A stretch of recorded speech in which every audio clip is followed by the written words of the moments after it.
আজি যেহেতু মই আপোনালোকক পিজ্জা বনাব শিকাম ঘৰতে পোনপ্ৰথমে আপোনালোকে ল'ব লাগিব অলপমান দৈ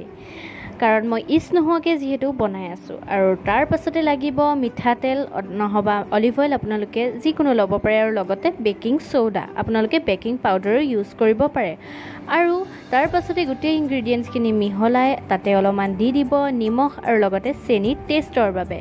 আৰু যদি আপোনালোকে ভাবিছে যে দৰকাৰ হৈছে দৈখিনি আটা নাই তেন্তে আপোনালোকে ৱাৰ্ম ৱাটাৰ দি পেলাই গোটেই ডোটো ৰেডি কৰিব পাৰে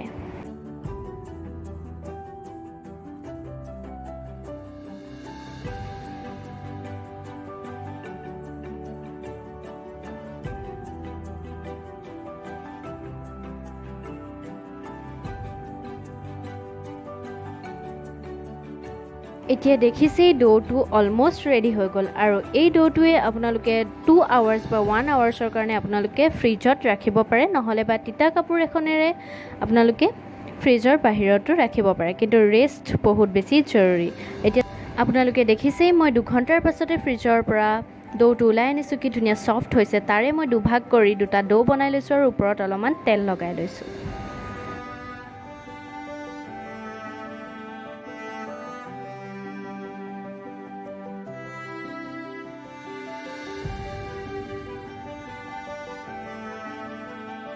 এতিয়া মই ডোটো লৈ মই ৰুটি বেলাৰ দৰে এখন ৰুটিৰ দৰে বেলি ল'ম কিন্তু ৰুটিৰ দৰে পাতলা নহ'ব আপোনালোকে অলপমান ডাঠকৈ বেলিব যিহেতু আমি ৰুটি বনাব যোৱা নাই পিজ্জাহে বনাব গৈ আছোঁ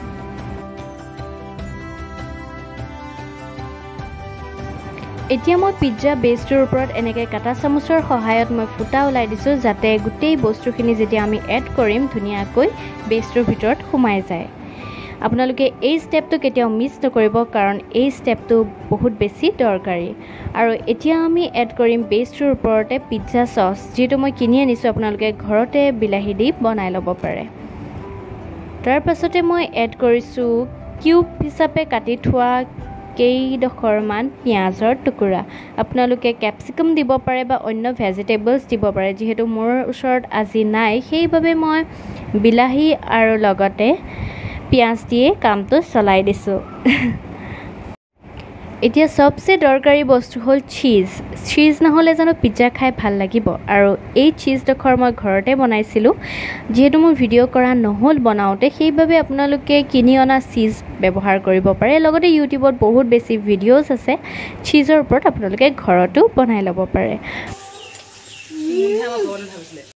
আজি মই পিজ্জাটো চৌকাতে বনাম আপোনালোকে গেছ ব্যৱহাৰ কৰিব পাৰে আজি মই ভাবিছোঁ বাহিৰতে বনাওঁ বুলি আৰু তাৰ পাছতে মই কেৰাহীৰ ওপৰতে দি দিছোঁ অলপমান নিমখ মানে বেছি পৰিমাণতে দিব লাগিব আৰু তাৰ পাছতে আপোনালোকে নিমখটো চাৰিওফালে বহলাই দি তাপ হ'বলৈ দিব আৰু তাৰ ওপৰতে আপোনালোকে ষ্টীলৰ এনেকুৱা বাচনত সৰু সুৰা ৰাখিব পাৰে আৰু এতিয়া চাওক এইখন মোৰ তাত আছিলে কিন্তু আপোনালোকে প্লেটো ইউজ কৰিব পাৰে আৰু তাৰ ওপৰতে পিজ্জাটো আপোনালোকে দি দিব আৰু লগতে যিটো সৰু আপোনালোকে ষ্টীলৰ দিয়া দেখিছিল সেইটোৰ ওপৰত দি দিব আৰু লগতে ঢাকি দিব আৰু হওঁতে 15 মিনিটটো লাগিবই আপোনালোকে অলপ পিছে চাই থাকিব আৰু এতিয়া চাওক আমাৰ পিজ্জা ৰেডি আমাৰ পিজ্জাটো দেখিছে কি ধুনীয়া কোমল হৈছে আপোনালোকে এতিয়া কাটি আৰু খাওক আৰু আজি এইখিনি আছিল মোৰ ভিডিঅ'টো যদি ভিডিঅ'টো ভাল পালে তেন্তে লাইক কমেণ্ট শ্বেয়াৰ আৰু ছাবস্ক্ৰাইব বহুতকৈ কৰি দিব চ' বাই বাই